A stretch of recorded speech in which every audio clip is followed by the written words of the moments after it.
Hello friends, welcome back to my channel. ఈరోజు ఈ వీడియోలో మనము ఎస్ఎస్ఏ అండ్ యూడిసి అంటే upper division clerk senior secretariat assistant departmental exam చూడండి 2025 అయితే చూద్దాం.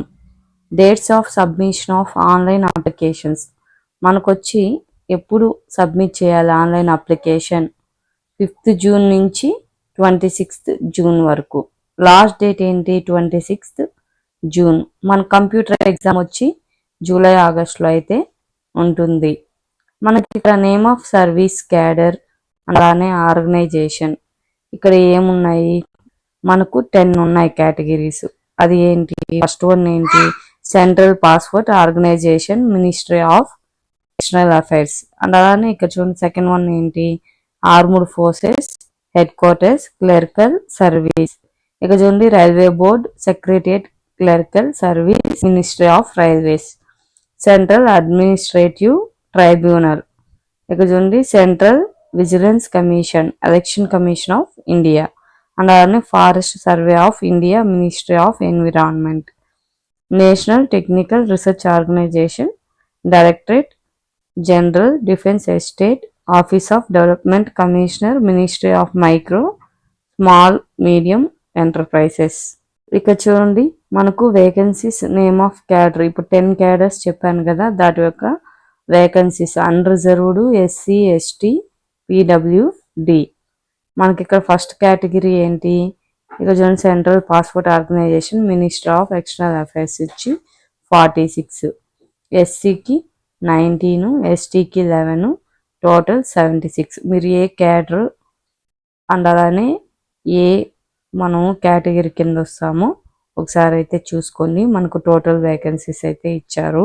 ఇక చూడండి crucial date and conditions of eligibility. మనకు ఫస్ట్ క్యాడర్ ఏంటి central passport organisation ministry of external affairs. మనకు ఇక్కడ చూడండి కౌంటింగ్ ఆఫ్ అప్రూవ్డ్ సర్వీస్ వచ్చి మనకు 1/7/2025. అలానే కండిషన్స్ ఏంటి అంటే బ్యాచిలర్ డిగ్రీ ఉండాలి, 6 years సర్వీస్ ఉండాలి. అదే ఆర్మ్డ్ ఫోర్సెస్కి అయితే 1st జూలై 2025 కంట. అలానే 5 years ఎక్స్పీరియన్స్ అయితే ఉండాలి. మనకు railway board secretary clerical service వాళ్ళకైతే 1st ఆగస్ట్ 2025కి తీసుకుంటారంట. మనకు లెంత్ ఆఫ్ సర్వీస్ వచ్చి మనకు 5 years అయితే ఉండాలి. ఇక్కడ చూడండి సెంట్రల్ అడ్మినిస్ట్రేటివ్ ట్రైబ్యునల్కి అయితే 1st జనవరి 2025 కంట 5 years సర్వీస్ ఉండాలి. అలానే సెంట్రల్ విజిలెన్స్ కూడా 1st జనవరి 2025 5 years ఎక్స్పీరియన్స్ ఉండాలి. ఎలక్షన్ కమిషన్ ఆఫ్ ఇండియాకి కూడా మనకు ఇక్కడ 3 years సర్వీస్ ఉండాలి. ఫారెస్ట్కి అయితే మనకు 1st జనవరి 2025 5 years ఉండాలి. నేషనల్ టెక్నికల్కి వచ్చి మనకు 5 years ఎక్స్పీరియన్స్ ఉండాలి. డైరెక్టరేట్ జనరల్ కూడా మనకు 5 years ఉండాలి. అలానే ఆఫీస్ డెవలప్మెంట్ కమిషనరు వీటికి కూడా మనకు 5 years అయితే ఎక్స్పీరియన్స్ ఉండాలి. ఇక చూడండి ఏజ్ డీటెయిల్స్కి వస్తే మనకు ఎస్సీ ఎస్టీ వాళ్ళకైతే 5 years అండ్ అలానే డిఫెన్స్ పర్సనల్ డిసేబుల్డ్ వాళ్ళకైతే 3 years అండ్ అలానే ఎస్సీ ఎస్టీ వాళ్ళకైతే 8 years. ఇక చూడండి మనకు కంప్యూటర్ బేస్డ్ ఎగ్జామ్ అయితే ఉంటుంది. అది 300 మార్క్స్కి. Part 1 part 2. పార్ట్ 1 వచ్చి 200 క్వశ్చన్స్, పార్ట్ 2 వచ్చి 100 questions. General awareness 100 marks, English language వచ్చి 100 మార్క్స్. 2 hours అయితే ఎగ్జామ్ ఉంటుంది. పిడబ్ల్యూడి వాళ్ళకైతే 2 hours 40 minutes. పార్ట్ 2 కూడా మనకు. ఇక చూడండి part 2 evaluation of record of service 100 marks.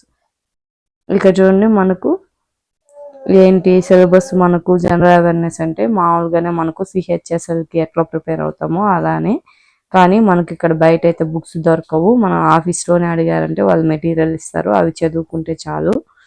ఇక్కడ పార్ట్ 2 అన్నాము కదా, అది మనము అటెండెన్స్ మనకు ఆఫీస్లో మనము మన యొక్క బిహేవియర్ దాన్ని బట్టి అయితే వేస్తారు. మనకి ఇక్కడ జనరల్ అవేర్నెస్ ఇంగ్లీష్ లాంగ్వేజ్కి ఇక్కడ సిలబస్ ఇచ్చారు.